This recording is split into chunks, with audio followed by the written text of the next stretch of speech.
Dan Dawson, I'm from Grand Visual. I look after everything creative and technical that we do. For those of you that don't know us, we create mind-blowing consumer experiences for digital out of home. So we create linear, dynamic, and interactive campaigns for our clients and agencies.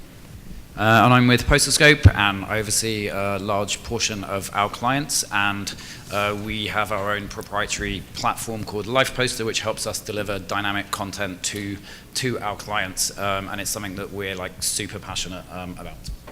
Cool. So we're going to dive right in. We have a little video here.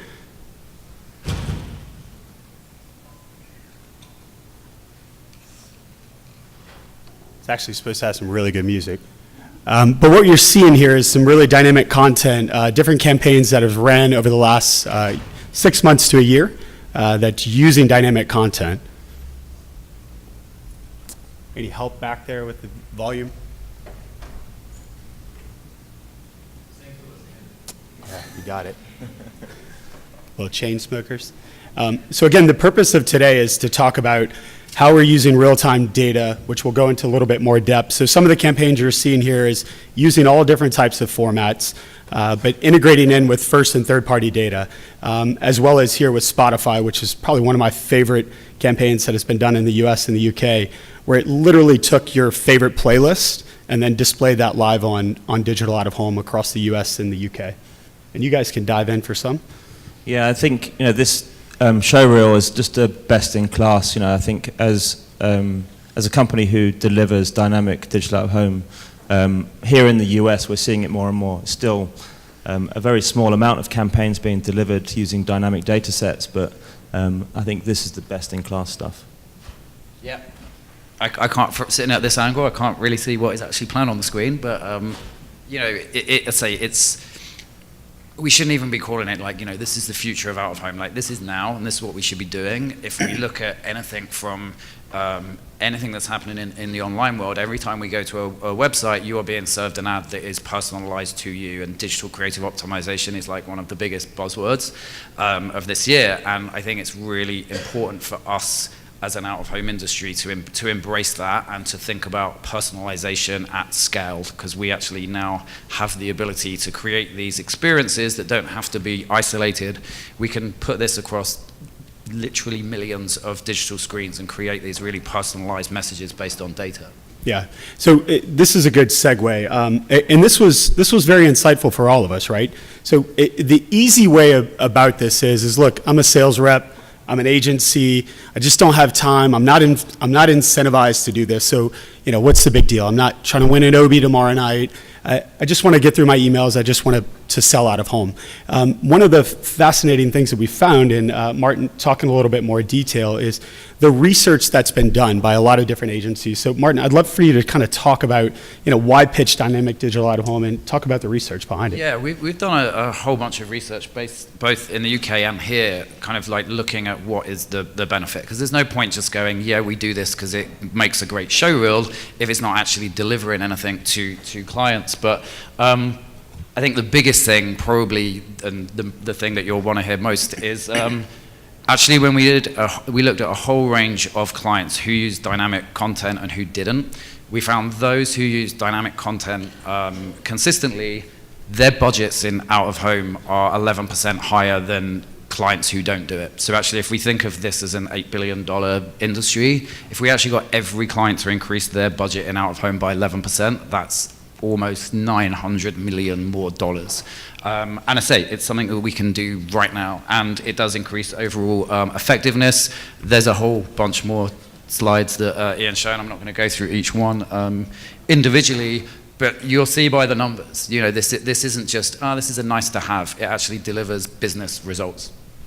And I kind of think that's the importance of today. We're not coming here to say, hey, you should just do really cool campaigns. There's actual research behind it that shows the overall effectiveness. So the point of utilizing out of home goes beyond just having this great content and creative that kind of becomes stale after 4 weeks, after 8 weeks, but really kind of having some insights behind the consumer's journey, which both of the speakers this morning spoke about. And that's really kind of where we where we are when we talk about the research behind this and why to talk to a consumer at the right place, right time. And I feel like we've kind of beat that to death for the last 3-4 years, but it baffles us that we're still not doing this, right? In a bit of a US versus the UK, we're kind of getting our ass kicked here by a slight 2%. But again, less than 5% of US campaigns are using dynamic out of home. And it's not because the out of home vendors can't do it. It's not that the medium can't do it. It's just, what are you finding? Why? Well, I'm based in London. I think most of the advertising in the UK is all based out of London. It's an agile market, so we have been able to transform quicker, and we've been able to innovate quicker. This is a massively fragmented market. It's more like comparing the US to Europe, really, when we think about the size and scale of the market. But there is innovation happening here, and we've seen on those campaigns that it's happening. I think it just needs to happen more. More creativity means more business. So there'll be more money in the market if we're more dynamic. So when you talk about the fragmentation, it's each vendor has their own way of doing it. So maybe quickly touch upon that, both of you guys on the agency side, and then you guys being the experts at that. Yeah, I think, again, using the UK-US comparison, when we're talking about dynamic campaigns in the UK, we're talking about maybe across 6 or 7 vendors. We've heard this morning there's over 2,500 vendors here, and I think that fragmentation and the lack of standards that the industry has worldwide is a barrier to entry. But with our product, Open Loop, we're able to do exactly the same as Live Poster. We're able to equalize all the technologies and the media vendors to encourage more dynamic content. Yeah, and so you brought up Live Poster, and that's PosterScope's dynamic. So interestingly, you guys brought it in-house, so you're not relying on the 2,000 plus vendors. Yeah, we started using Live Poster as a third-party vendor who could do this, and we like the product so much we decided to buy the company, and we have just found that by housing it in one platform, it does become totally scalable, and it does mean we can plug that into the back-end system of 20, 50, 100,000 vendors, so we can just run consistent campaigns at scale, and I think that is the really key thing that we want to, we'll get to today is often when we see examples of great creativity in out of home, they're very stunt driven, and we then talk about, and it gets loads of social media shares. There is nothing wrong with that, and I'm not saying we shouldn't do it, but this is about us going, how do we create those experiences that we can scale out nationally, not just rely on it being in one place at one time that actually not that many people end up seeing. Yeah, so that's an important point. What we're talking about here today is, we say traditional, everything's kind of traditional, but we're not talking about the one-off stunts that you see at one airport in Heathrow or one airport in LAX.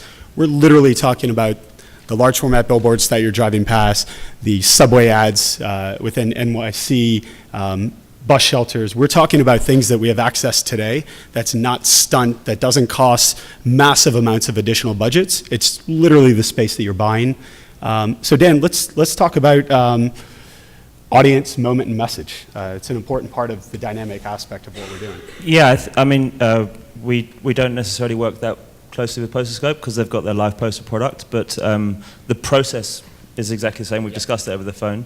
We do a lot of work in the UK and here with Talon as the specialist, and they've got some audience planning tools that are really kickstart the process in briefing for us. So we work massively collaboratively because it's really important for us to understand those audiences up front. So the equation that we're seeing here is essentially our process. We're understanding audiences from the media side and trying to work out what moments might inspire them and what creative messages we can attach to them. So the audience beginning bit is massively important to us, and I think that we need to embrace that. And with more data points coming online, with big data, we can understand much more about audiences in real time. Yeah, and as you say, our process is very, very similar. And I think it is about, say, with that audience, it's understanding the behavior part. It's not about going, when we work on the brief that you're going to work on with us on shortly, it's about what's those behavioral moments, what I do will be different to what you do, but even just me on my own, my behavior at 9 o'clock on a Monday morning is very different than my behavior at 9 o'clock on a Friday night. And why are we not then, understanding those behaviors and creating ads in real time that hit those behavior moments? So Dan, maybe let's take it a step back, because you guys are the dynamic content agency. You guys have your own in-house. For the folks in the audience that may not have either, how do they play in this space? I think it's, as I said, again, it's about collaboration. Quick show of hands, how many of you are vendors here in the US? So you all own a hell of a lot of data that was very, very useful for creatives.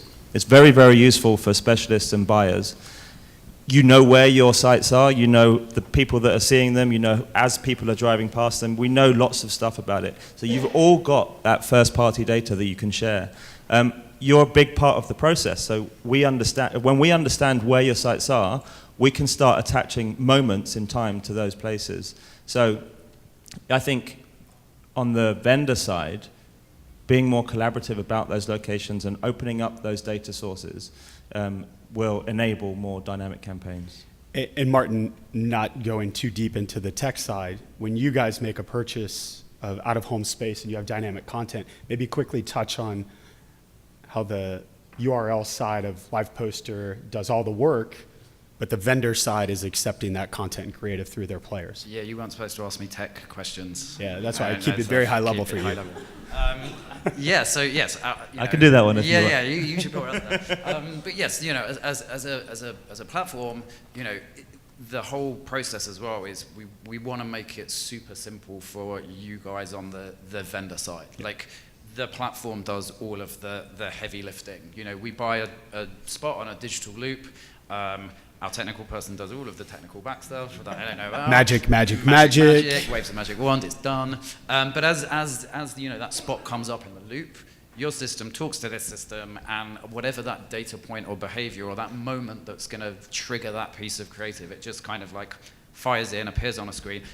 Obviously, it's not as simple as that, but as a concept, it's not a lot of heavy lifting from extra work for you guys on the vendor side. And just to put your minds at rest, the way that works is, aside from actual live campaign work, we run integration programs with media vendors. So we understand the way that your individual systems are working, shapes and sizes of screens, and those are ingested into the dynamic creative optimization tool. So whether that's open loop on our side or Live Poster, it all works exactly the same way. So you're on and you're ready to go. This is not about the automation of buying that we were hearing earlier on. This is about the automation of creativity. So we have a slide hidden somewhere here. So what we're looking for is basically, as you think about this, you say, of course, you guys at Lamar, you do dynamic campaigns, Clear Channel, Live Front, JC2Co, Link NYC, et cetera. You guys are the experts, but I'm a sales rep or I'm an operator. I don't have that creative brain or creative mindset. We have a really great slide somewhere embedded in here that basically has a picture of Banksy. So our point is you don't have to be an artist. You also don't have to be an Elon Musk data scientist. Anybody can have this mindset. I think from my side on creativity is, again, it's kind of democratizing that as well. Within our agency, we make sure that everyone, whether you work in finance, in marketing, or in the creative team, has a voice when it comes to creativity. Every single person in this room is capable of a creative idea that can be delivered in the out-of-home space. And the exercise that we're going to go through in a minute is going to prove that, because together we're going to create a campaign in real time. Now, those ideas, those brainstorms, the beginning bits of a campaign or of a brief response is something that we go through on a daily basis at Grand Visual. I know you guys do it at Scope as well. So why don't you guys kind of play it out? Yeah, sure. So the brainstorm rules really is that it's all about the power of positivity. So you and I can do a brainstorm, and we did rehearse one. We'll change it up just so you're caught on the fly. This is where I learned about pork pies, by the way. Yeah. There's one main rule in brainstorms at Grand Visual, and that is about positivity. And we use the words yes and to help an idea grow. The words that are banned are no because. So when we get a brief from a client, they generally will put up front their budget or their immediate desires, and those could be constraints for a campaign. So we take those out when we brief the creative team because we want them to come up with the big ideas. And we can play that out right now. So we're going to play a game. For all of the people here, we're going to organize a party after our session. So I'm going to ask you what you're going to bring to the party. Well, I love a good party, so I think we should have a ton of champagne. No, because I was out last night and we drank a hell of a lot of drink, and I don't think anyone wants to have any alcohol. Oh, okay, all right then. But as we're in this hotel, there's some like really cool, like the Jewel nightclub. I think we should hold it there. No, because I don't think we'll fill it, and I think it'd be a bit small. Okay. So also we saw all those Elvis impersonators this morning. Let's bring them out because that will be like super fun. No, because I don't like Elvis. So. Great. I mean, okay. so what you've worked out is that by me saying no because we've got a really crappy party where we're all just going to be standing around, probably in this room.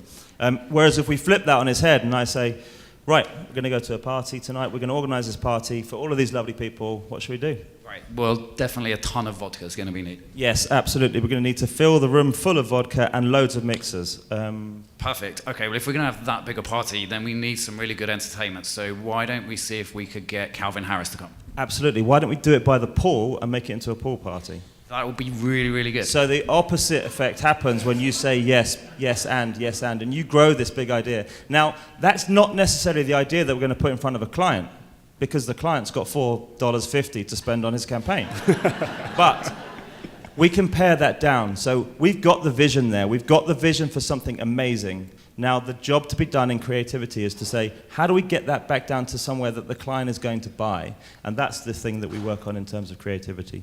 So I think that's interesting. So you guys, because typically with a brief, you're also getting budget constraints, you're getting markets, and often they're saying, hey, I want this type of media format. But what you're saying is you guys eliminate that completely. That's irrelevant to the brainstorm. Yeah. And so raise of hands, how many of you guys immediately would have just said, this is what the brief says, this is the media formats that they want, and these are the markets?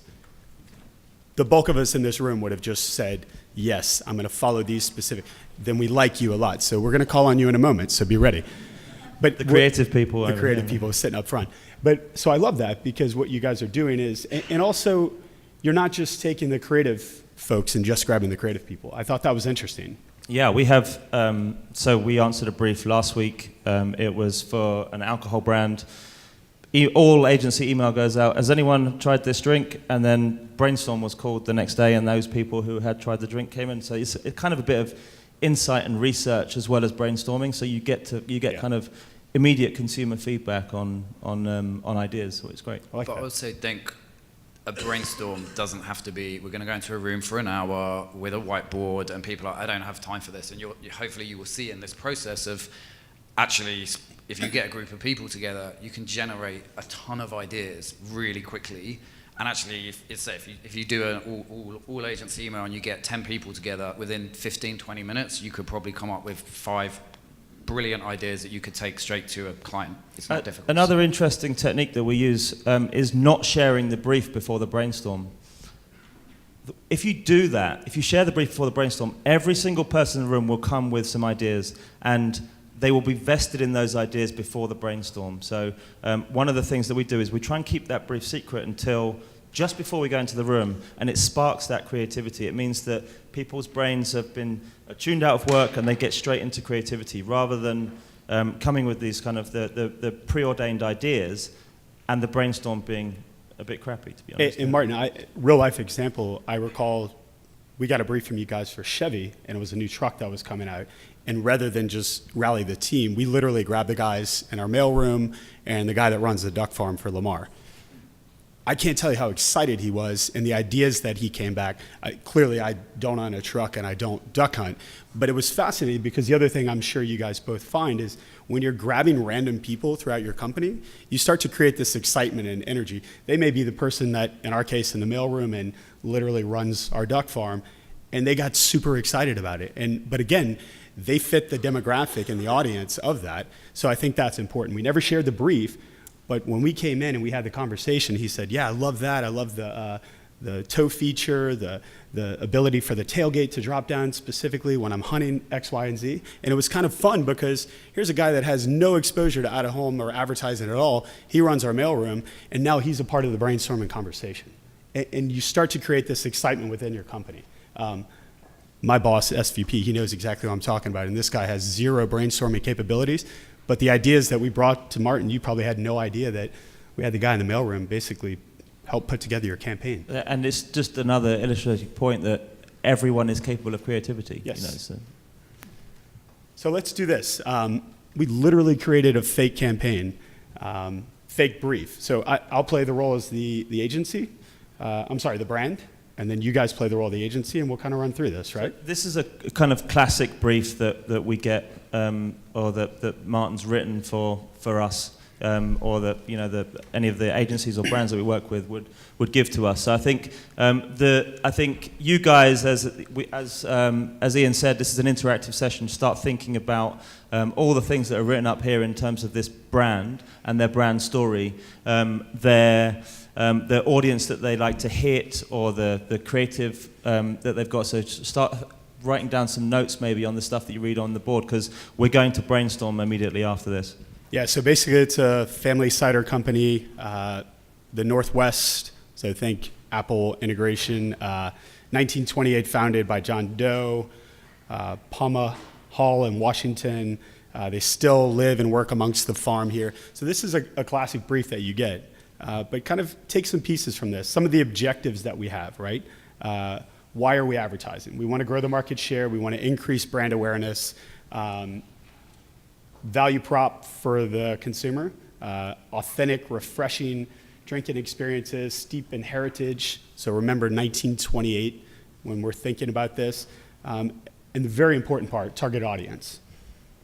Yeah, so if we think about the audience, it's like who are they in terms of, we say it's the refined urbanite, but let's start thinking about what those behaviors might be, what they would be doing, as I say, throughout their working week, weekends, and again, just start thinking about what then some of those data points or triggers that would help capture the imagination of that audience. So we got a young urban professional, socially active, core message, and this is kind of cool because often you get these, and this is kind of your staple, right? So our tagline here has to have something to do with perfectly timed, which actually works out perfectly to how we're going to make this a dynamic campaign. So we want to align all of our creative concepts to the perfectly timed copy line. Again, socially active, very heavy on Instagram, very heavy on Facebook, and again, not so much purchasing social Facebook ads, but more interactive within their post, talking about the farm itself, the cider that we produce, and also the people that interact with the brand. So I'll let you guys jump in here on the research side of things. Well, I think this one's key. If I was sitting talking to my creative teams here, I'd be talking about these are the things that really we can be thinking about in terms of moments. So these are, we've already worked out who the audience are. These are the things that we could be thinking about in terms of moments for the client here. So whether it's the weather affecting sales, or whether it's sports events that they may be sponsoring, we need to start thinking about these, because these are absolutely tactical sales drivers. So we're going to dive right in. But before we do that, because none of us are creative people up here, or never mind, my bad. Martin and I are not creative folks. So what we've done is flown all the way from Baton Rouge. One of our creative directors, I'm going to ask Sydney to come pop up here. So we are literally going to do this in real time, okay? So as we're going to mosey on about the audience here, and I know who said you are the creative people, so you're the last and first people we start with. Sydney's going to come up here, and she's actually going to, as we walk throughout the audience and interact with you guys, she's going to literally create this campaign, and hopefully this doesn't turn disastrous, because we're going to blame it on you guys, okay? So, okay. Refined urbanites. Yeah. So, anyone got anything to add about, we talked about refined urbanites, of what other things there might be that we could learn or know about that type of audience? Yes. So the first thing that comes to mind in terms of like a seasonal cider that's homegrown and a refined urbanite to me is the concept of like a Friendsgiving, like during a Thanksgiving seasonal urbanites are very much into like group activities and holidays, but with their friends and a lot of posting on social media. So maybe if we tie in the seasonal aspect of the fall and apples and harvest to drinking and, friends, that's an idea. It's the first thing that pops up into my mind. Anyone else got anything Great to idea. add on the refined urbanite audience? Where might they hang out? Where might the refined urbanite audience hang out? That's a good point for our media planning side. Hi, I'm an urbanite, and so I'm the audience. I would say that hanging out at the park or doing something that it almost like escapes the city would be a really interesting take on it. Going to farmers markets, hanging out outside, chilling in hammocks at the park, like trying to get out, but also just bringing that like farmer's experience into such a busy, crazy lifestyle. That's good. So they're outside. So, that's great because we're out of home. We're out of home people. So we're going to do this in the out of home environment, I think. What do you think? Perfect. Good. If we think about, there's some good points there in the kind of where people are going, destinations. We think about that audience as they are on the move. What kind of formats can people think of that we may be able to attack them on? Is there seriously no media owners in the house? Bulletin boards. There you go. Anyone else? Bus shelters. Good one. Carry. Subways. Bar media. In-bar media, yes. Perfect.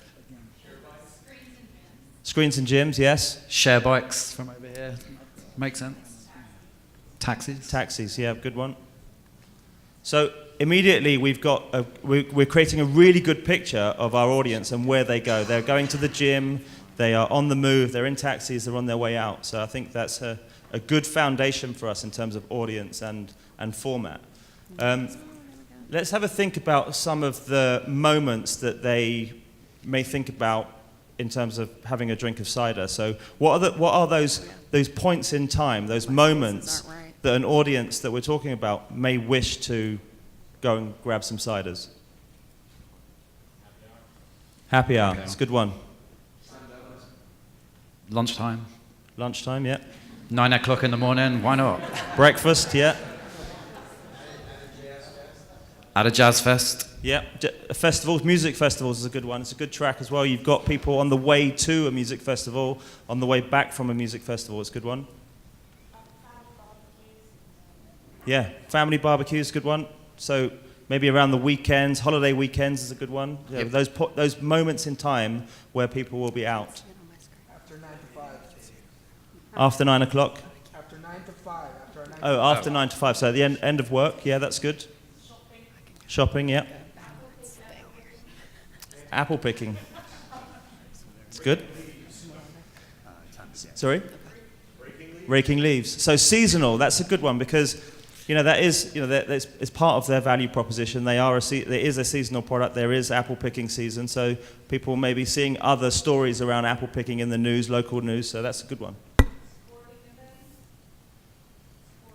Sporting events. Yes. Yeah, it's good. And they picked that out as one of the things in their values as well, that they see a surge around sporting events. So, doing something around big football or soccer, as you call it, may be a good excuse for an advertising campaign. Kind of. Technical difficulties on the actual ad.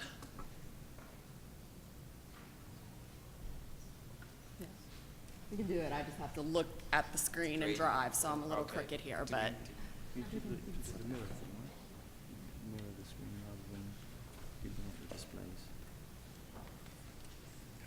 We can deliver dynamic content to millions of screens, but not this one.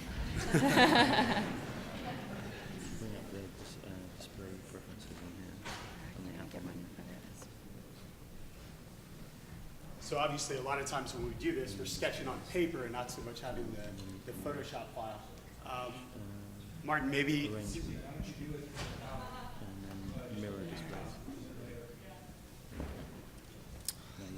Martin, so while we're fixing this, which is always fun to go live, and we did practice this multiple times, so we blame this on the ARIA technicians who are not in the room. We will roll people.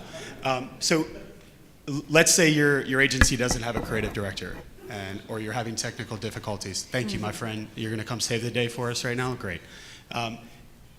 You don't necessarily, or are you expecting to have some clean, perfect, maybe talk about that. Like, how would you like this delivered? Concepts and ideas. Is it a brainstorm where, hey, here's a great bunch of ideas? Is it bullet points, or is it actual, you want to see some mock-ups?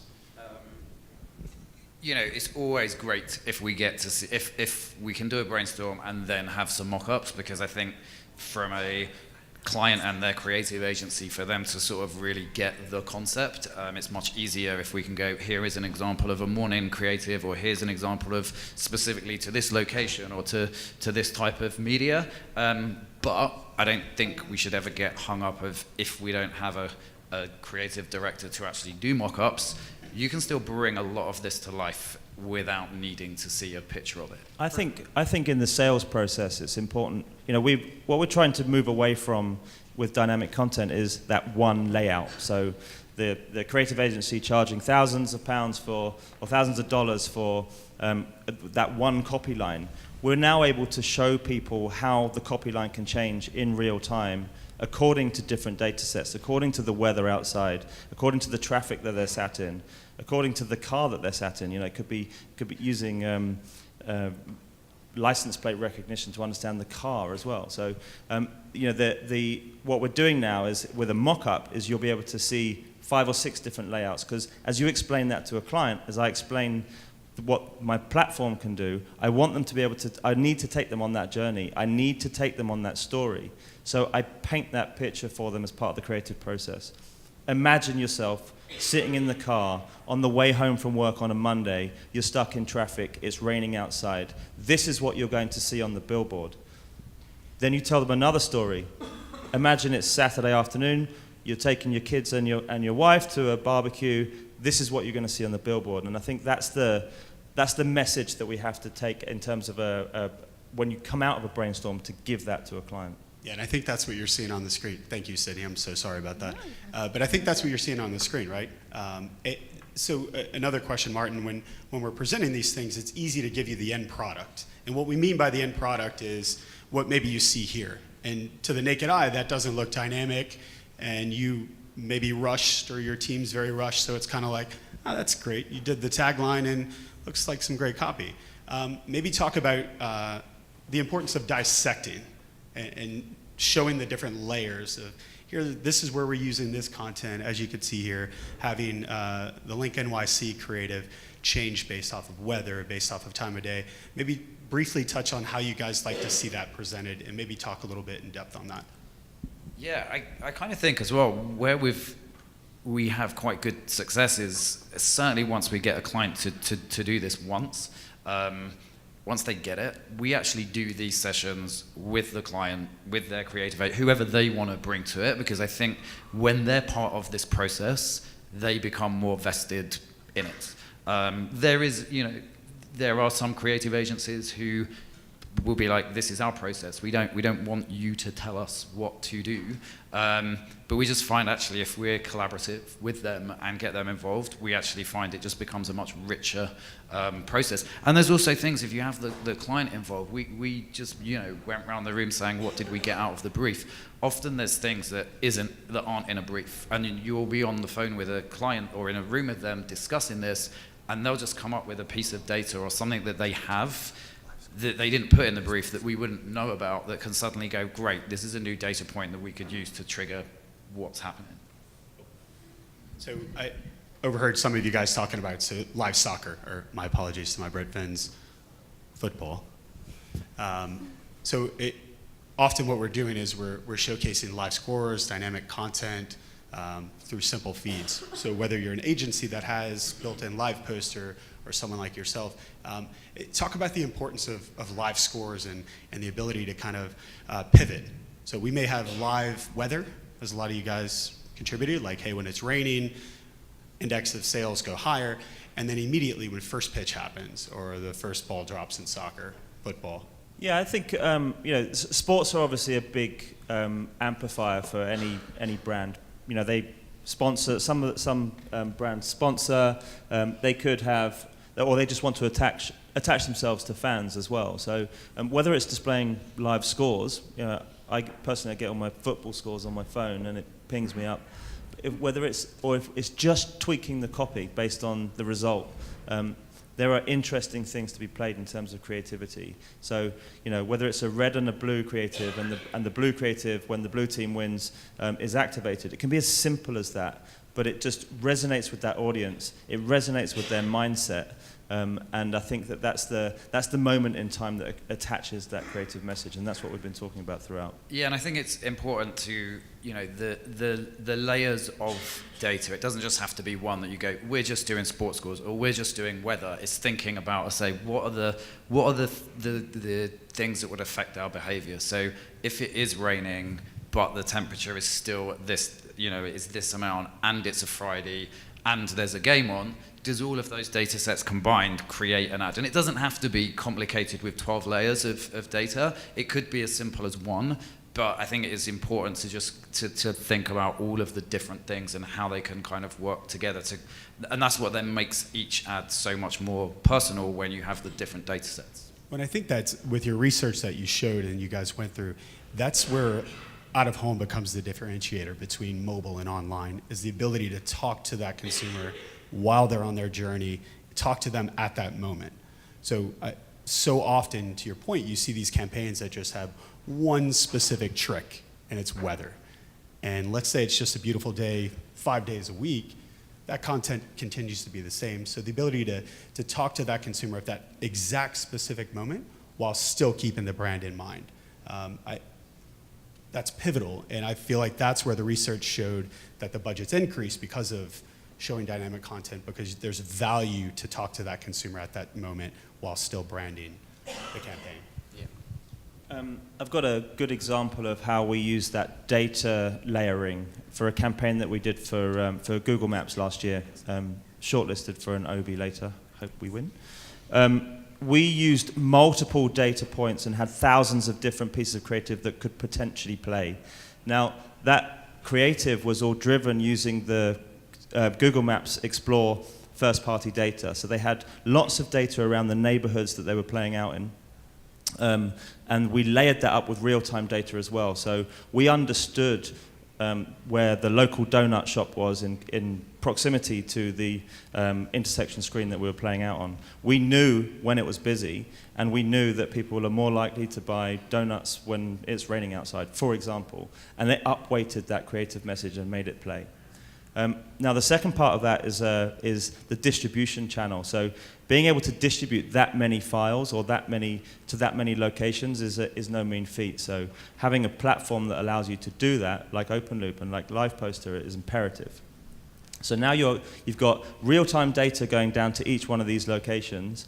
You've got the thousands of potential creative messages sitting on the players at the locations, and all you're doing is sending down a small data package that says, play creative number 6, play creative number 12, play creative number 25,000. You've got something that is all built into your screens that's ready to go, and we've simplified it. That's the main thing. So in essence, basically, those screens start to become more of informative, right? So you're providing content. So we're going to try to jump over, because some of you guys have mentioned social, and part of the brief talked about social interactive. Nielsen came out with a great study that we did with the out-of-home, where it basically said consumers that are exposed to out-of-home, 46% then go on to that consumer's Instagram, Facebook, or Twitter page. And if something doesn't scream more, why do we not continuing the conversation between social and out of home? That statistic is right there. And I think it's fascinating. Our friends at Link NYC do this often. They just launched an app where you can basically type in whatever you want, and then you can interact with that Link NYC screen. the importance of integrating social in starts to become an extension to that social campaign that they're doing on Instagram. So it could start on social, or it can also start in out of home, and both ends, to where they say, oh wow, use that hashtag, and you can start to become a part of that campaign. Martin, I know you guys have done a lot of cool dynamic stuff. Maybe touch on how you guys integrate Instagram, Twitter, or Facebook into your campaigns today. Yeah, I think, as I say, we've seen not just through this, just generally about, out of home and people then, posting things. But I think it's part of that sort of continuing circle. Where we've done things in the past is where, we've had things of where people can tweet and then it appears in the creative, coming up live, and then you find that people will then take a picture of their tweet on a billboard, which they then reshare again, and it's just this kind of self-perpetuating circle. And we've also, so we did something a couple of years ago with Coca-Cola, where we actually then found that it was in Times Square, people tweeting to a billboard. There were tweets coming in from around the world, because people were seeing it on the ad and it took a picture and tweeted it back to them. So people weren't even actually there experiencing it, but they were still wanting to engage through social media. So social allowed for that campaign. Maybe they bought a handful of locations, but next thing you know, that campaign, that out-of-home campaign becomes viral and accomplishes what they're trying to do on social anyway, but now you're allowing that consumer to become a part of that brand. I think there's been a big trend for brands wanting to use their consumers to be advocates for their brand. So I think it's an interesting creative tack, and I think it's one that only works for a certain number of brands. A domestic appliance brand, maybe not. They're not as glamorous, but an alcohol brand, a sports brand, they have a rich audience, and they have a rich audience of advocates. They love their Nike trainers, they love their cider brand, so they're going to share those experiences on social. So why not use them, get the permission from them, use them as part of the advertising campaign? So part of the brainstorming efforts is pulling up that social media account and seeing how active they are and giving the feedback, hey guys, Instagram hasn't been posted in 6 months. Probably should abandon this. That's important. Yeah, absolutely. I think as part of the research process, when we're going through once the brainstorm is done and you're refining those down into proper ideas to write up or mock up for a client, it's about understanding some more about their social. They've only got 10,000 followers. They're not going to get that many submissions for a campaign like this. They've got 3 million followers sitting there on Instagram. Absolutely, they've got a rich audience and they engage with them. So they would be ripe for an idea like this. So let's jump back to the audience. So the unique thing, and Sydney, this was perfect. The unique thing is actually we appreciate our friends at Branded Cities. That digital right outside when you take the Skyway to the Cosmopolitan, Harmon Corner, that's actually going to be going live in a couple of minutes. So you guys actually created a brainstorm with a little bumps, which is expected. Created a brainstorm, and we're actually going to go live with this. This will go live in a couple of minutes. We're going to email it to our friends at Branded Cities. So when you leave here later on this afternoon, tonight, take a walk, take a picture, interact with it.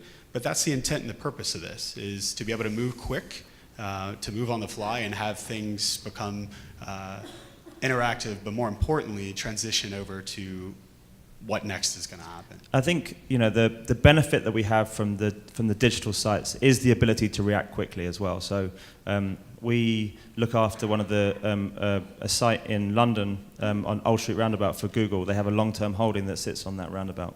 A year ago, the media owner had some hoardings up around the bottom of it as they were doing some work around the footings, and a cheeky rascal had put some graffiti on there that said, "You don't need Google to tell you which way the wind blows." And they'd taken a photo of that and they'd put it out on their social. So we'd seen it and we reacted very quickly, and we changed the screens around the top for kite shops. In the proximity using Google Maps. So because you can react quickly to real-time conditions, you can change creative. So you can do exactly what we've just done here, where we've created an ad and we can get it up on a billboard. So the infrastructure is in place with all of your media owner technology, and the infrastructure is in place with our distribution technology as well. So being able to react in real time is fantastic. So I think this is important as the conference lends itself to automation, programmatic. immediately a lot of reps start to become fearful is a computer or a machine going to take my job? And I'll firsthand say this is, I actually think this is going to allow more reps to become consultative sellers, to actually ask for the brief more, because you may be able to get access to the inventory quicker, but there's still an art and a science to what we do. And brainstorming and asking for the brief and coming to you guys at PosterScope and different agencies in the room to become more of a consultative seller. So talk about the importance of that as we go down this path of automation. Yeah, I think it is, in the previous session actually we were talking about, we shouldn't be scared of automation of taking jobs. It just means we can get rid of some of the mundane and laborious tasks that come into having to do an out-of-home buy. And to me, like, this is fun stuff. Like going through Excel spreadsheets and cross-referencing a TABID number to a photo. It's like boring. That's not what I want to do. Some of you might love doing that, by the way. Good for you. Keep doing it. But I don't want to do that. And I think like this stuff to me is just more interesting to work on. It's really, I say clients are embracing it more and more. As an example, Diageo, as a client of ours, they were a big user of Dynamic in the UK. Mark Bartholomew sitting down here have actually got them to do it in the US. They've now actually made it from Diageo, when they brief us, in their brief, they are actually writing, part of the brief is specifically about what's going to be our idea for dynamic content. This isn't about us anymore having to sell it into them. They've recognized the potential. They've seen the research on their back end. They're doing it this year. Last year they tried it for 2 brands. This year I think they're going to be doing it for 5 or 6, I think. So. Yeah, and I see our rep that in the great Lamar Clear Channel out front, all the other reps. I know Maritza Norton, she worked on that campaign, and it was less about the Excel spreadsheet, and it was more about, hey, how do we integrate in NBA live scores? How do we integrate in NFL? So as we wrap up here, we'll go to questions, but before we jump to quick questions, maybe both of you guys could give, we jokingly said, all right, when we leave this session, everyone's going to come back with a weather trigger, a social media trigger, and live scores. Briefly talk about what other data is out there, and then the opportunity that exists out there beyond these 4 capabilities. Yeah, I think, say in this instance, a liquor brand, a cider brand made sense with weather and all of those things. But there's 1,000,001 data sets. We could be looking at train or airline flight times. You could be looking at the what do you call it here? It's not the FTSE 500. What are the NASDAQ, stock prices is a trigger point. Sorry, I went a bit British there, lost that. But there's just so, don't always, I think the default is often to go straight to weather, time of day, and that works perfectly well for a lot of brands, and in this instance it was perfect. But as I say, there's so many different things. The traffic times, just think about how that message could change if you're in fast flowing traffic on the freeway, or if suddenly that traffic grinds to a halt and you're stuck. Let's use that data of speed of traffic to then change that message and make it more relevant. So. Yeah, and for me it's data layering. The more interesting stuff is not a single data source, it's when you've got multiple data sources. When we work with Talon, they have a product called Ada that consolidates lots of different data points, and it gives us tremendous insight into how an audience may be acting, feeling, responding to something.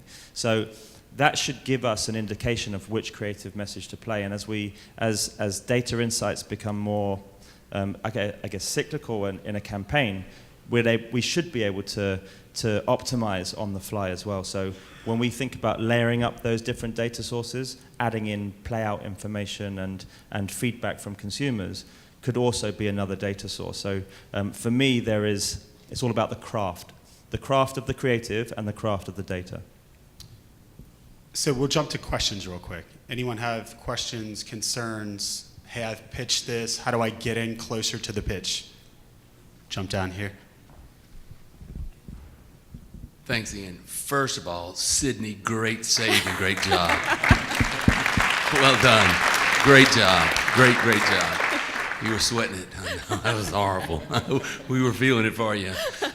Why does every pitch not have something in it, something dynamic? What stops us as vendors from pitching something dynamic every time?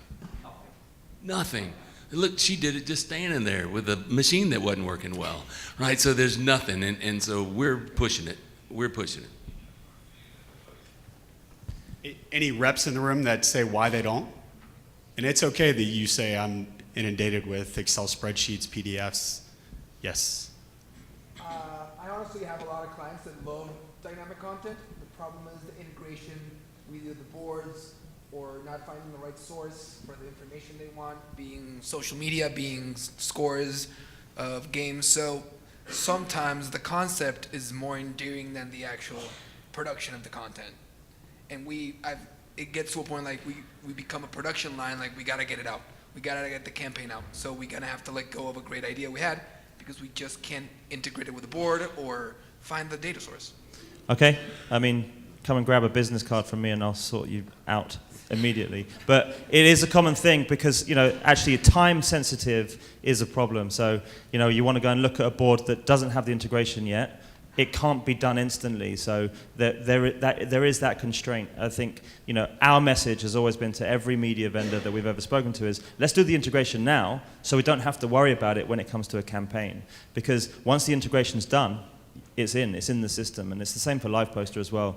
There's an integration team that sits and will work with media vendors when new machines come online, new formats online. They just get integrated in exactly the same way. So the job to be done to unlock that 11%, to unlock the extra billions that we know we can add to this industry, it's get on board with the way that dynamic is going to work because it will make us money in the future.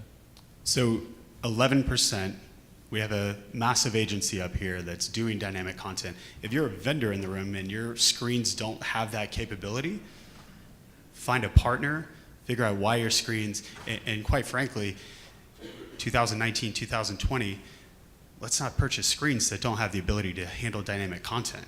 I feel you, and that was a big push 3 years ago as an industry, the innovations committee that a lot of us are on. We said we need to get up to speed so that way when our friends at PosterScope or Omnicom or different agencies, Kinetic out there, when they send these RFPs, it doesn't matter what screen you are in the room, whether you have the ability to hire someone like a Grand Visual or you don't, we have to have our screens all talking on the same level. That's how we separate ourselves, that's how we differentiate ourselves, and that's how we see the increase in the budgets. We're being cut off. Quick questions. Ahmad.